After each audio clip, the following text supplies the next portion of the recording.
Hi everyone, welcome back to Ever Study classes. I hope you all are doing well. I hope your preparation is also going well for your upcoming examination.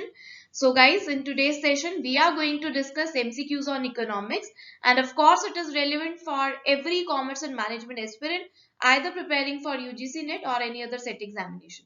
Right. So let's start with the discussion, and please try to share your answers through chat box. Try to make the session interactive. So let's start. Here is the first question on your screen. So the question is equilibrium in oligopoly market is characterized by.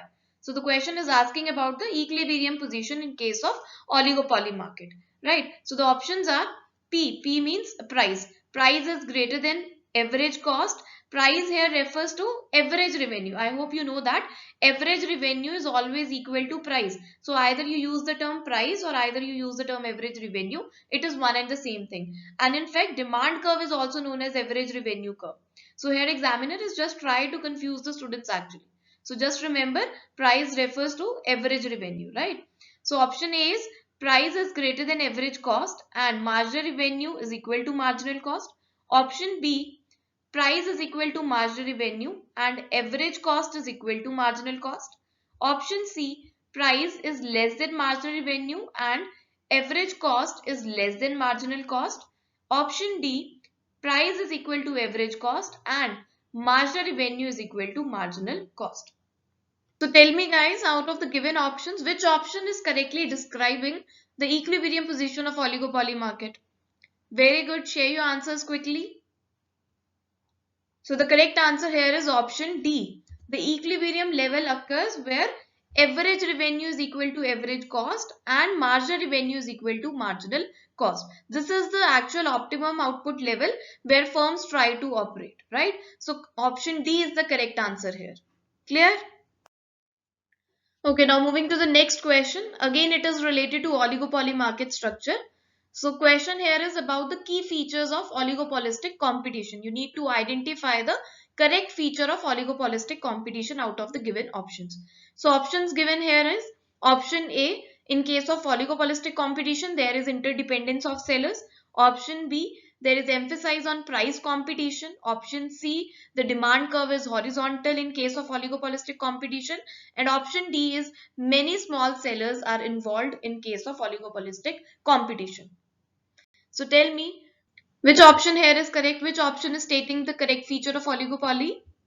Exactly. In case of oligopolistic competition, there is interdependence among the firms. And this is the most important feature of oligopoly market, that the firms need to take into account the reactions of the rival firms.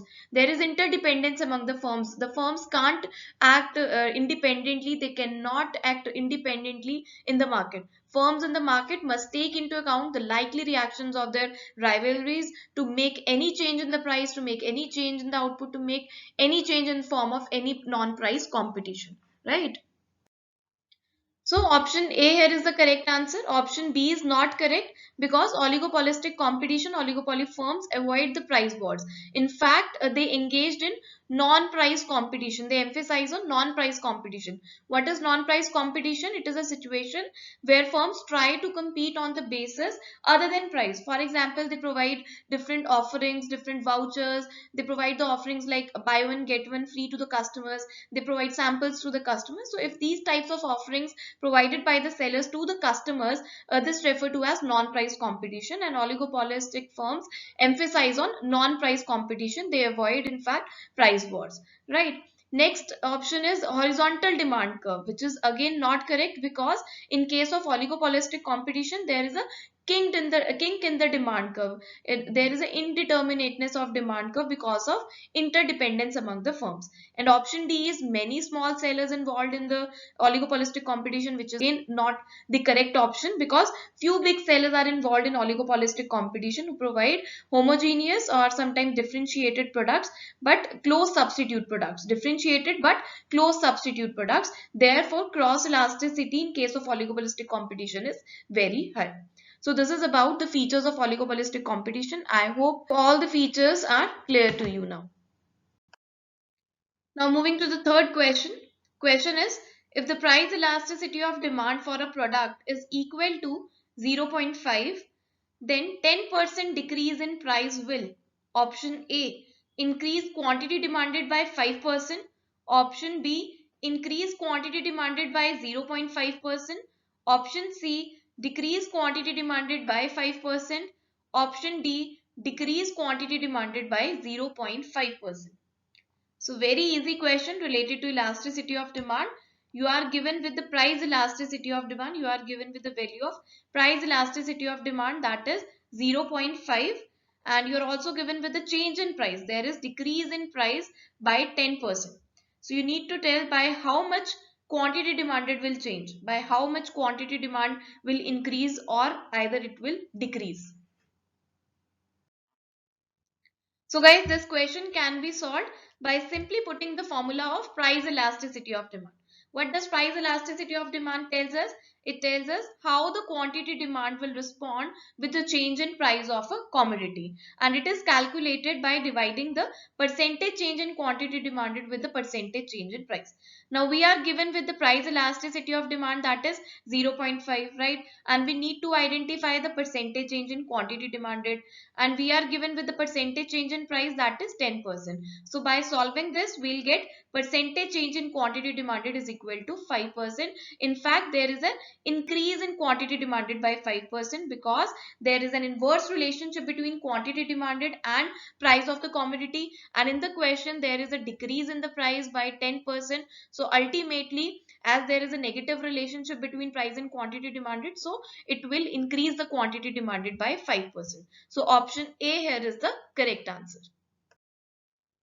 Okay, now let's move forward to the next question, again a numerical. So in this numerical, you are given with the two functions, or you can say you are given with the two equations. First equation is related to the market demand function, and second equation is related to the market supply function. First equation is quantity demanded is equal to 10 minus P, and second one is quantity supplied is equal to 2P minus 5. Right. So with these equations, you need to find out the market equilibrium price. You have to tell what will be the market equilibrium price. You need to solve these two equations. So option A here is rupees 1.66, option B is rupees 17, option C is rupees 2.40, or option D is rupees 5. Again, very simple to solve. Share your answer, guys. If you know the equilibrium point, if you know when the firms will achieve equilibrium point, then you can easily solve this particular question. So guys, we know that the point where two forces of market, that means the demand and supply, right? So the point where two forces of market, demand and supply, intersect each other, that point refers to equilibrium point. And this equilibrium point gives you the equilibrium price as well as equilibrium quantity, right? So this equilibrium point where market demand is equal to the market supply. So now you got the hint. You can easily solve this. How? Just equate these two functions. Quantity demanded is equal to quantity supplied. You are given with these two functions. 10 minus P is equal to 2P minus 5. So by solving this, you will get the value of P, which comes equal to 5. Right? So this is the market equilibrium price. So option D here is the correct answer. Now moving to the next question. Question number 5 on your screen. Question is related to the degrees of price discrimination. Question is, which one of the following price discrimination takes away the entire consumer surplus? Option A, price discrimination of the third degree. Option B, price discrimination of the second degree. Option C, price discrimination of the first degree. Option D, all of the above. Very easy question related to the price discrimination. I hope you know that price discrimination is one of the key feature of monopoly market structure. Price discrimination means when sellers charge different prices to the different customers for the same commodity. And there are three forms of price discrimination. There are three degrees of price discrimination. And this question is actually about the degrees of price discrimination. So in this question, you have been asked that which degree of price discrimination takes away the entire consumer surplus. Either it is third degree price discrimination, either it is a second degree price discrimination, or it is first degree price discrimination, or all of the above. I hope guys you have a good knowledge for the degrees of price discrimination. Okay, let's have a quick look to all the degrees of price discrimination. So first degree is that degree where producer charges the price from the customer which he is willing to pay. It means the producer charges the maximum price from the consumer which he is willing to pay. And by charging the maximum price, the producer captures all the consumer surplus. Therefore, first degree of price discrimination, also known as perfect price discrimination, right? So guys, this is the first degree of price discrimination where producer takes away the entire consumer surplus, right? Now second degree is that degree of price discrimination which involves charging the consumers different price for the amount or quantity consumed. That means the consumers are divided into different groups according to the quantity or amount they consumed, and according to the groups the different prices are charged to that groups, right? Next, third degree is that degree where monopolist divides the entire market into sub markets and the different prices are charged in each sub market, right? So this is the third degree. So according to the explanation, correct answer is going to be option C, that is price discrimination of the first degree. Next question is, in case of L-shaped isoquant, MRS will be, margin rate of substitution will be. Now examiner here made a small mistake by using the term margin rate of substitution here, because isoquant curve is indicated by marginal rate of technical substitution.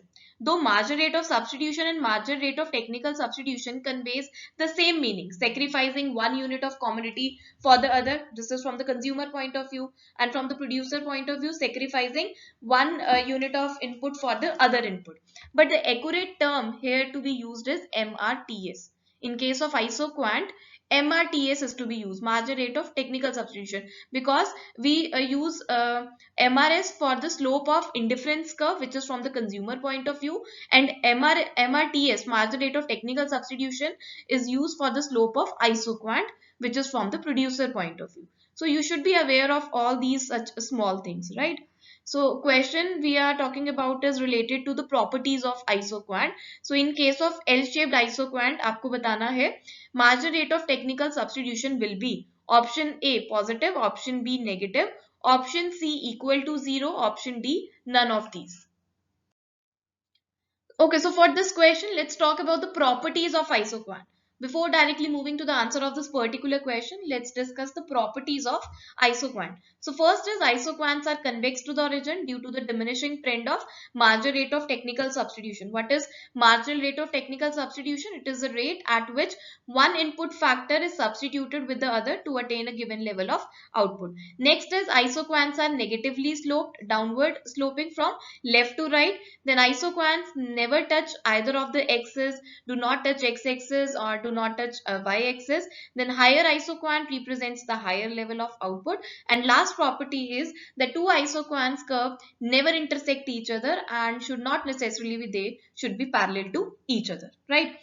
So these are the basic properties of isoquant curve. Now there are two extreme situations, there are two exceptions to the property that convex to the origin, right? So there are two extreme situations of this property that isoquants are convex to the origin. What are these two exceptions? First, when factors have perfect substitutability, then in this particular case, marginal rate of technical substitution will be equal to 1.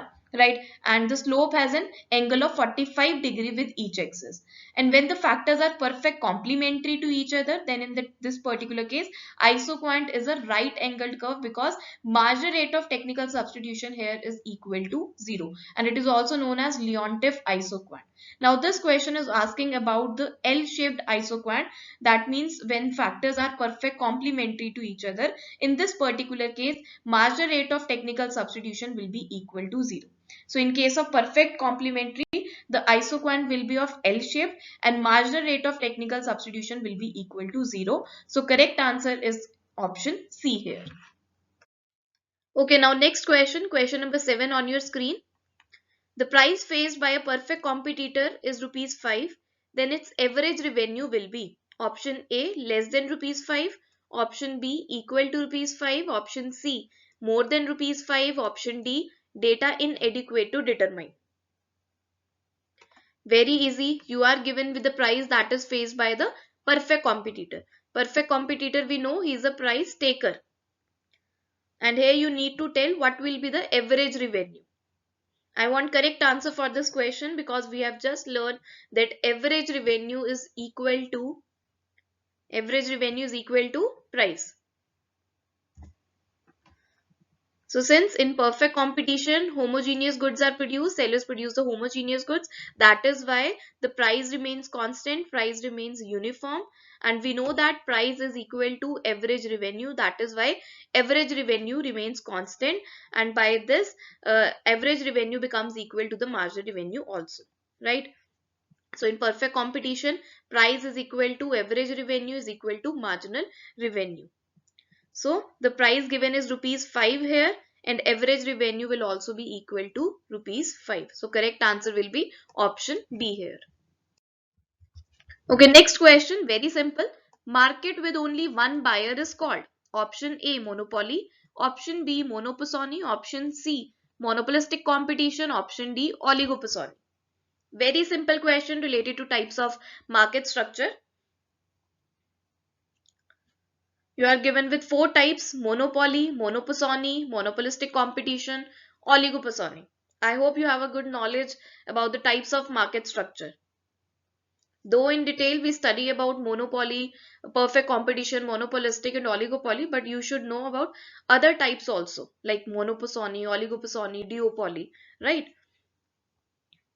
So monopoly we know in which single seller and many buyers are involved, and that particular seller produce that type of products which has no close substitutes, which has lack of substitutes, right? And if I talk about the monopolistic competition, so this is the type of structure in which many sellers and many buyers are involved, and that sellers offer differentiated products to the buyers.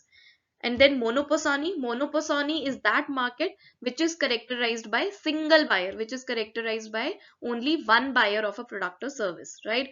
And it is mostly applicable to factor markets in which single firm is the only buyer of a factor. Then comes the oligopoly. So it is a market which is characterized by small number of large firms, and it is also most relevant to the factor markets. So monopoly and oligopoly both are related to the factor markets. Both are mostly applicable to the factor market structure. So question is asking about the market with only one buyer.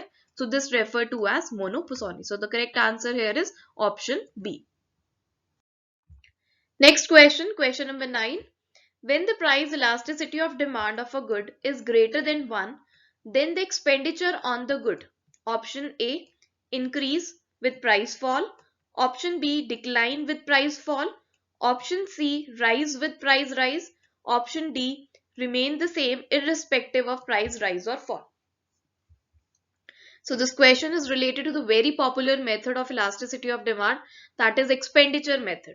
So question is asking what will be the effect on expenditure when the price elasticity of demand is greater than 1.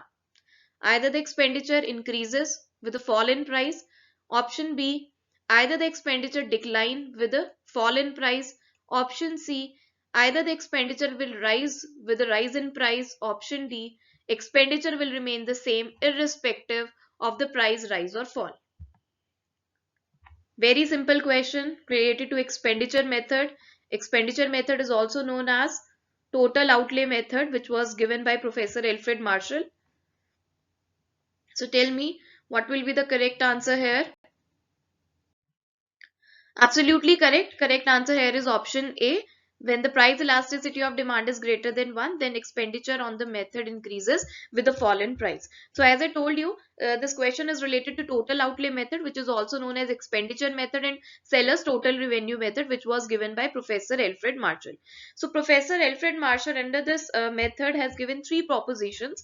So first proposition is, if with a fall in price or with the rise in price, the total outlay remains the same, then price elasticity of demand is equal to 1. Next proposition is, if with a fall in price the total outlay falls, or with the rise in price the total outlay rises, then in this particular situation price elasticity of demand is less than 1. So in case price elasticity of demand less than 1, then price and total outlay moves in a positive direction, right?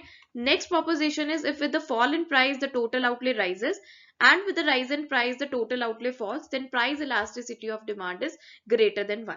So in case price elasticity of demand greater than 1, then price and total outlay moves in a opposite direction.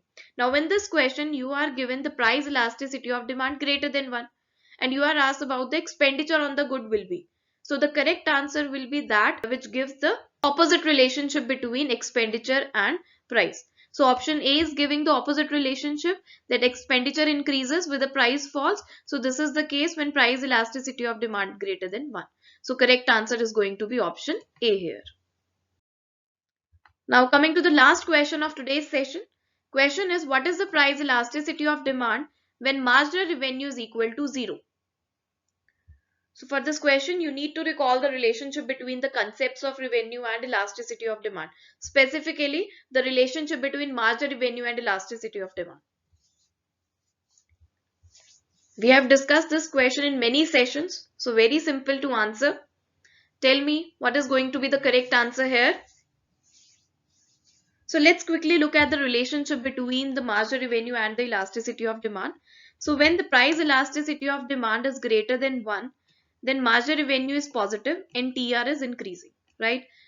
Next, when price elasticity of demand is less than 1, then marginal revenue is negative and TR starts decreasing. And last relationship is when price elasticity of demand is equal to 1, then marginal revenue is equal to 0 and TR is maximum and constant.